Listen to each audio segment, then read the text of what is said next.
L'école du futur, c'est le sujet de la semaine dans notre émission. Je vous présente mes invités. Nawel Aboub, bonjour. Bonjour. Bienvenue. Vous êtes cofondatrice de Rising Up, docteur en sciences cognitives. À vos côtés, Nicolas Caligiuri, bonjour. Bonjour. Le cofondateur de Foxar. Et puis avec nous en visioconférence, Hugo Loy, qui est directeur général de PixMinds. Bonjour Hugo et bienvenue à vous aussi. Tiens, je vais vous demander de présenter un peu vos entreprises respectives pour commencer, vos métiers. Nawel Aboub, c'est quoi Rising Up ? Alors Rising Up, c'est une start-up qui crée et qui déploie des solutions pédagogiques et technologiques. J'insiste sur le pédagogique. Oui. Et donc du coup, ce qu'on fait, c'est qu'on accompagne le développement des compétences. Et notre spécialité, c'est qu'on ne s'intéresse pas juste à l'adulte. On va du bébé jusqu'à l'âge adulte et avancé. D'accord. Quand vous dites pédagogique et technologique, et dans cet ordre-là, j'imagine que c'est important, ça veut dire que vous partez des besoins pédagogiques en vous disant quelle technologie pourrait m'aider ensuite ? Est-ce que c'est ça la logique ? Exactement, vous avez tout compris. Le numérique est à notre service, est au service de la pédagogie. Et souvent, on parle d'outils, de comment justement on va gagner en performance avec des outils, mais avant ça, on va repenser à pourquoi on utilise ça, comment on l'a créé, et surtout à quoi elle va servir en fait cette technologie. Et nous, chez Rising Up, c'est quelque chose de très important qui est au cœur de notre méthodologie.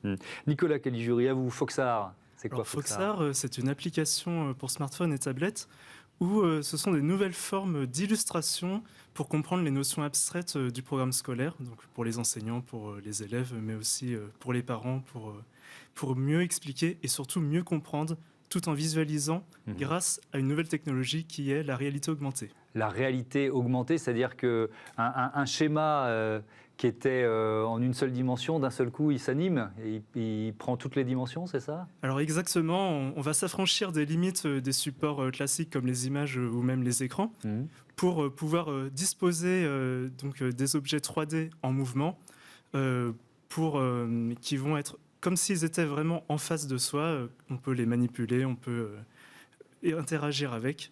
Et donc, c'est ce que permet toute la technologie de la réalité augmentée. Oui, on voit quelques exemples s'afficher sur nos écrans. Tiens, justement, à propos d'écran, Hugo Loy, chez PixMinds, vous nous en proposez des très grands, des interactifs, des tactiles. C'est-à-dire que sur ce plateau, je pourrais avoir tous mes murs entourés d'images qui se transforment en écran. C'est ça votre idée ? Exactement. Le plateau de tournage, c'est une des applications de Arc, la technologie d'écran tactile grande dimension qu'on a créée chez PixMinds. PixMinds étant une boîte de hardware, on est des industriels, on fabrique et en France et à l'étranger pour 44 pays.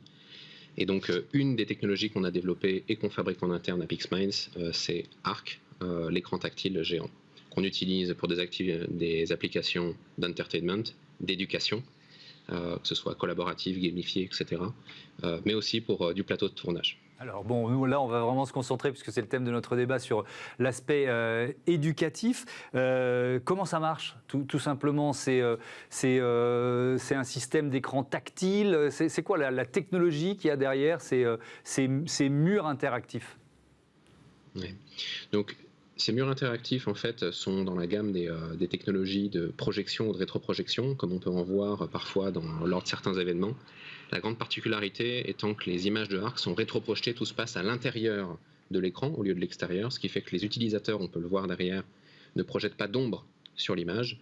Et ce que nous, on a breveté à l'échelle mondiale, c'est la technologie de détection d'interaction qui permet à des groupes de 10, 20, 30 utilisateurs d'utiliser le mur en même temps.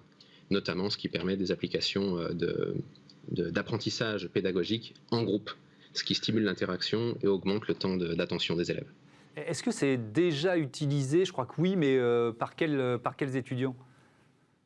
Alors on a essentiellement des étudiants dans le supérieur, que ce soit à la fac ou dans le groupe INSEC, donc qui est une école, qui est une business school en fait. Et du coup, l'interaction en groupe est nécessaire pour développer toutes les compétences qui requièrent une interaction avec d'autres groupes humains, que ce soit la vente, la gestion de projet, la gestion, etc. Et donc, le prof, il fait quoi dans cet univers-là ? Il guide quand même les élèves. Il peut aussi, sur son écran, j'imagine, avoir évidemment accès à tous les savoirs qu'Internet nous propose. Oui, absolument. Donc, il peut avoir accès à tout le contenu qui est préfabriqué, disponible sur Internet pour n'importe quel ordinateur ou tablette, ou il peut fabriquer son propre contenu qui tire parti du côté interactif et usage en groupe du mur.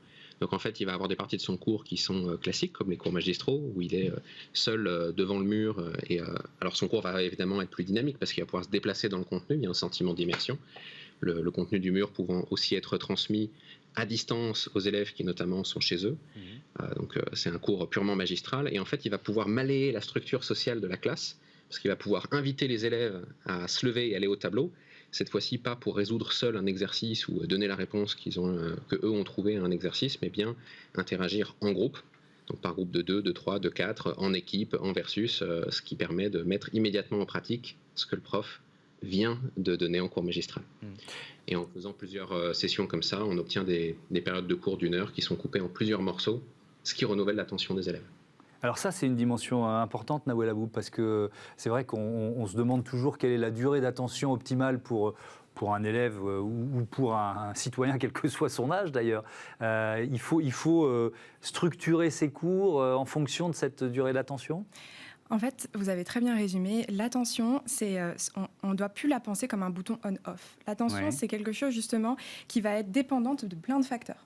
De la difficulté, aussi de la motivation qu'on va avoir, du plaisir qu'on va y prendre, etc. Donc vous voyez, ces 15 minutes, on peut les mettre de côté et on peut très bien justement passer 1 heure sur une activité qu'on va aimer parce qu'on a bien structuré et on a bien organisé le temps. On a mis des choses dures et puis après on ne les a pas laissées trop longtemps. On a mis des choses un peu plus faciles, on les a laissées plus longtemps. Nous, chez Rising Up, quand on structure justement nos modules de formation, on pense comme ça. On pense en fonction de tous ces facteurs et on organise une séquence qui fait qu'à la fin, on ne sort pas fatigué, énervé, mais plutôt avec justement ce sentiment d'avoir accompli des choses et appris des choses de la bonne manière. Est-ce qu'un écran comme celui qu'on vient de voir, que nous a présenté Hugo Loy, ça peut changer la pédagogie pour vous? Et là, j'inverse un peu la logique que vous donniez tout à l'heure. Est-ce que ce n'est pas l'outil qui ouvre de nouvelles perspectives pédagogiques? Je pense que si on a créé ces outils, c'est parce qu'il y avait un besoin. On voyait que les élèves n'ont plus l'attention qu'avant. Alors on dit souvent cette phrase-là, qu'on a perdu de l'attention. C'est surtout que le monde a changé, qu'on a à disposition des écrans comme ça, l'information va plus vite, il y en a de plus en plus. Du coup, nous, en tant que pédagogues, on doit réinventer nos pédagogies. On doit adapter en fonction de ce que les élèves ont du plaisir aussi à faire. Et je pense que des outils comme ce qu'on a eu juste avant ou ce que d'autres ont été constitués, je trouve ça magnifique parce que c'est un portefeuille d'outils qu'on peut utiliser. Et ça, je trouve que le plus justement les élèves vont prendre du plaisir, vont aimer apprendre des choses, le plus justement on pourra garantir un apprentissage efficace. Alors justement, Nicolas Caligari, vous proposez quoi, un outil aux profs et peut-être aux élèves qui galèrent un peu, c'est ça? C'était ça votre idée de départ? Alors oui, effectivement, l'idée de départ, c'était surtout pour que les élèves comprennent vraiment les points qui peuvent être bloquants dans la scolarité, donc notamment en particulier dans les maths et surtout les matières scientifiques. C'est aussi parce que j'ai fait un cursus scientifique, donc c'est un peu plus ces matières-là sur lesquelles je suis parti, nous sommes partis au début. C'est-à-dire que vous disiez tout à l'heure des notions abstraites, il faut trouver le moyen de les simplifier, comment vous diriez ça? En fait, c'est que les illustrations actuelles, donc papier ou vidéo, elles font pas le bon modèle mental en fait. Et donc avec la réalité augmentée, on va pouvoir donner directement la bonne représentation. Donc par exemple en maths, les fractions, comprendre les fractions, ça ce sont des notions qui sont essentielles, qui sont fondamentales, et pourtant très compliquées à expliquer donc dans les classes en primaire. Et donc ça va effectivement permettre aux professeurs de mieux imager, de mieux faire comprendre aux élèves comment fonctionnent certaines notions comme les fractions. Ces outils à base de réalité augmentée, vous les avez développés avec des professeurs? Exactement, ça fait 3 ans où on fait vraiment une co-construction avec tous les acteurs de l'éducation nationale. Donc on est allé rencontrer plein de professeurs, plein d'établissements scolaires, pour que ce soit vraiment un outil qui soit utile et qui ait vraiment une plus-value donc de la réalité augmentée. Mais est-ce qu'ils sont déjà utilisés par certains profs? Pour le moment, non. La première version est en train d'être aboutie, mais on l'a testé. Il y a eu plus de 200 élèves où on a fait des expérimentations de recherche scientifique pour améliorer en continu l'application. on a vu une cinquantaine de professeurs. Vous dites que c'est que d'une certaine façon, c'est un travail, j'ai lu ça sur votre site, un travail moins important pour le cerveau.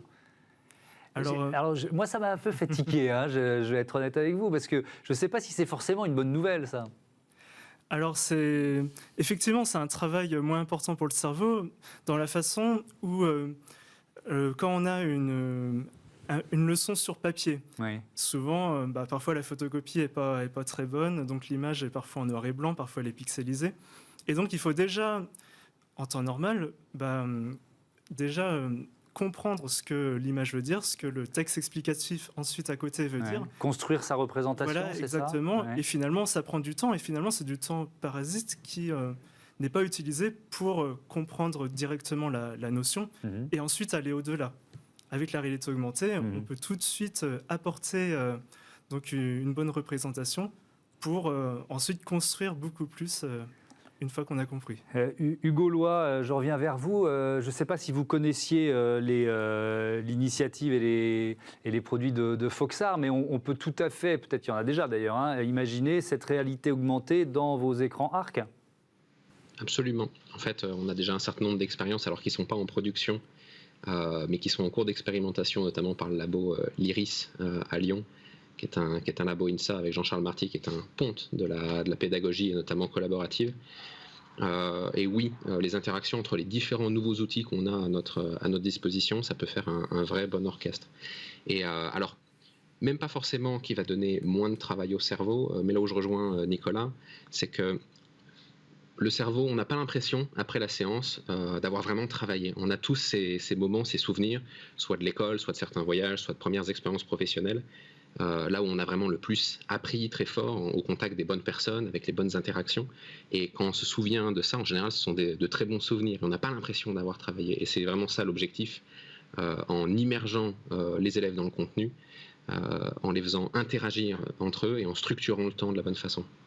Est-ce que vous diriez, je vais vous poser un peu la même question à tous les trois, je commence avec vous, Hugo, que l'école, elle est obligée de s'adapter, de réduire ou de rattraper son retard, son décalage avec finalement les usages des écrans que les élèves ont au quotidien avant et après leur temps de classe? Alors, est-ce qu'on peut vraiment parler d'un retard? Je ne m'exprimerai pas sur toutes les données que j'ai pas. Je pense qu'en effet, on est obligé, c'est poussé par la force des choses, d'établir de nouvelles méthodes éducatives avec de nouveaux outils.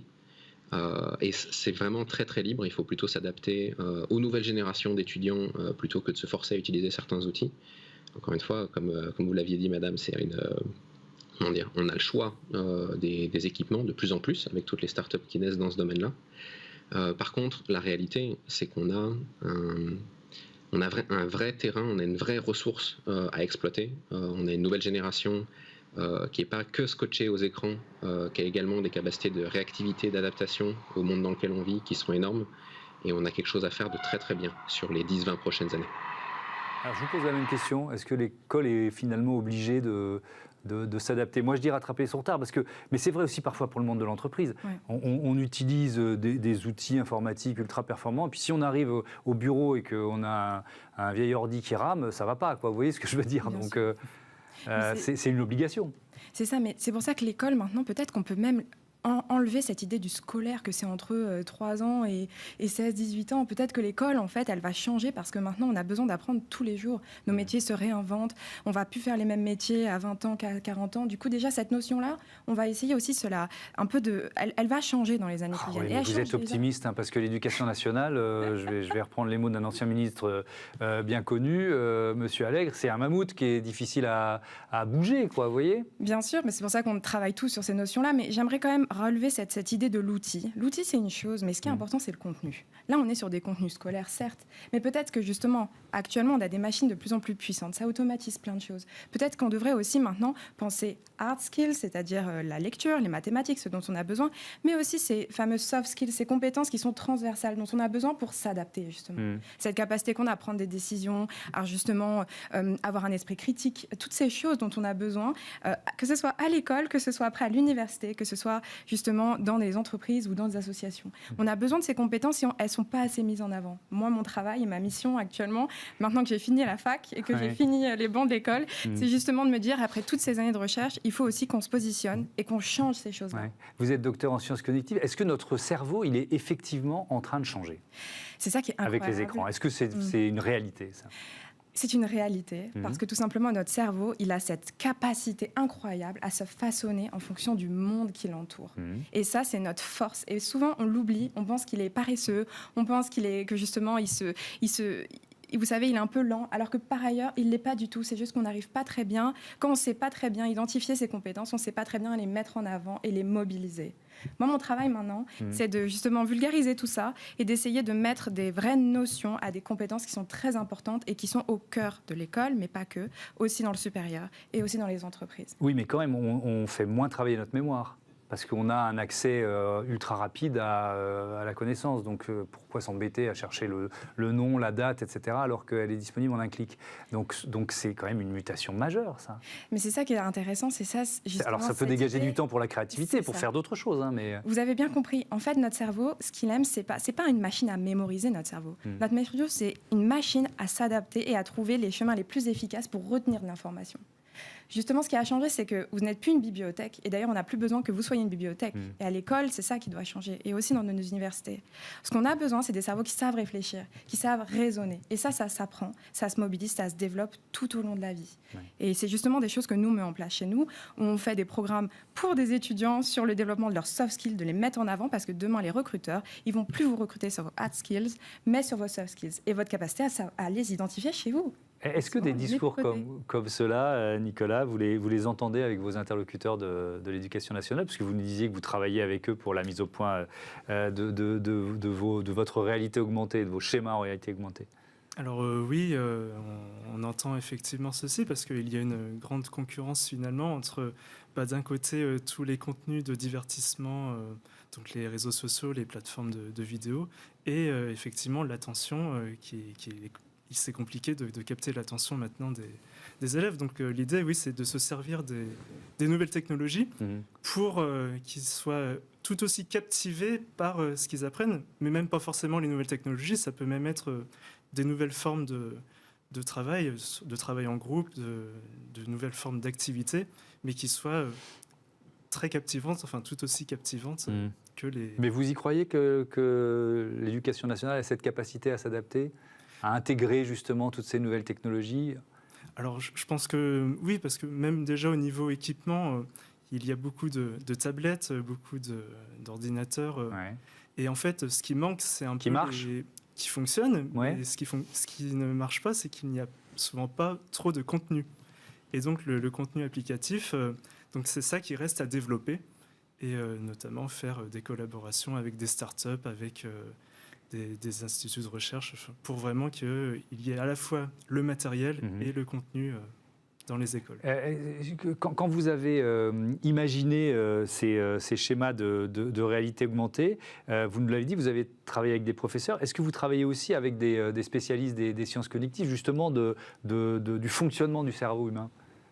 Oui, alors dans l'équipe, nous sommes 4 chez Foxart. Donc il y a Louis, Mira et Clémence. Clémence qui a fini ses études et qui est maintenant chercheuse en psychologie cognitive. Et donc, c'est au niveau de la réalité augmentée et l'éducation, elle va faire en sorte de trouver les bonnes façons, parce que la réalité augmentée, c'est vraiment une nouvelle technologie où il n'y a pas de bonne pratique encore. Et donc, l'idée, c'est vraiment de chercher la bonne façon de faire de la réalité augmentée pour l'éducation, pour l'apprentissage. Hugo Loy, je reviens vers vous. Est-ce que finalement, quand vous avez imaginé ces écrans, là, ces murs écrans tactiles, vous les avez d'abord pensés pourquoi? Est-ce que c'était l'école, votre premier marché, ou est-ce que c'était plutôt le jeu quand même? Alors, vous avez complètement raison et visé juste, mais c'est aussi parce que vous connaissez PixMinds. On est une boîte gaming à l'origine. Alors, le gaming n'est pas si loin que ça de l'éducation, vu que c'est un des grands vecteurs d'apprentissage accéléré. Mine de rien, il y a une quantité de recherche, y compris cognitive, qui est faite par les grands studios de développement de jeux. Donc, en fait, l'application éducation est venue immédiatement après, C'est-à-dire que jouer sur les écrans apporte une valeur, un moment de détente, etc. Il y a de certaines façons de développer ça comme un business. Mais derrière, on s'est tout de suite aperçu de la capacité accélérée, alors des élèves, mais également des personnes en formation continue, donc plus ou moins jeunes, plus ou moins grands, à apprendre rapidement au contact du mur. Donc ça a été l'un, mais l'autre, c'est même pas le numéro 2, c'est le 1 bis. Mais alors, je vais mettre les pieds dans le plat. Ça ne vous a certainement pas échappé aux uns et aux autres. La Chine vient de décider de limiter à 3 heures par semaine le temps de jeux vidéo pour les moins de 18 ans. Donc, si on rajoute du temps d'écran, de vidéo à l'école, au temps d'écran et de vidéo qu'on passe pour jouer, est-ce que finalement, ce n'est pas quand même une vraie question de santé publique qui se pose ? Hugo Loy. Absolument. Absolument, et on est sensible à ces critères-là, même si on est fabricant, vendeur de dispositifs qui génèrent du temps d'écran. Il y a 2 choses à ça. La première, c'est que la réalité, c'est que les écrans apportent une stimulation qui permettent aux gens de s'investir dans le fameux contenu dont on manque cruellement et qu'on peine à transmettre aux apprenants. Donc c'est un outil qui est efficace, qu'il faut mesurer, mais qui est efficace. Et la deuxième chose, et ça, j'aimerais vous dire que c'était prévu dès le départ, qu'on est de grands experts en sciences cognitives. Non, on est des fabricants de hardware, on pose des brevets et ensuite on sait fabriquer. Quelque chose qu'on n'avait pas prévu, dont on n'avait pas prévu le succès, c'est que la dimension de ces écrans, en fait, se prête bien à l'usage par plusieurs personnes. Et en fait, l'interaction avec d'autres personnes pendant le processus d'apprentissage, c'est j'enseigne donc j'apprends. Le fait d'expliquer à quelqu'un d'autre quelque chose que soi-même on a compris un peu en avance, ou l'inverse, ou le fait de devoir résoudre à plusieurs personnes un problème, ça accélère grandement à la fois l'attention, l'implication des apprenants dans le contenu, mais ça fait aussi qu'en fait finalement le mur n'est qu'un support, n'est que le Kickstarter, c'est simplement le levier pour démarrer le processus d'apprentissage accéléré, et ensuite dans certains cours, les groupes de travail se regardent plus les uns les autres qu'ils ne regardent l'écran. Ok, donc ça crée de l'interaction, de l'interactivité, donc ça c'est bien, on n'est pas isolé derrière son ordinateur. Nawel Aboub, je vous pose la même question, est-ce qu'on risque la saturation d'écran finalement, si on en rajoute aussi de plus en plus dans le temps scolaire ? Je pense que comme tout, l'excès n'est jamais bon, Ouais. que les écrans sont là pour justement nous aider à faire un certain nombre de choses, à apprendre différemment, à plein d'autres choses pour le confort. Mais je pense que quand même l'interdiction, c'est toujours des choses qui sont, d'un point de vue prévention, des choses qui ne marchent jamais. Ce qu'il faut, c'est éduquer, permettre aux gens de bien comprendre à quoi ils servent, pourquoi, et aussi évaluer l'impact de tous ces outils. Parce que souvent, voilà, on utilise du temps d'écran, mais à quoi il sert et qu'est-ce qu'on apprend vraiment ? Qu'est-ce que les enfants apprennent ? Qu'est-ce que les adultes apprennent ? C'est important aussi de mesurer les choses pour savoir qu'est-ce qui est le mieux pour son cerveau et pour son futur. Merci beaucoup, merci à tous les 3 d'être venus présenter vos innovations. Voilà, c'était l'école du futur. Tout de suite, on change de thème, on va parler argent, c'est Smart Money.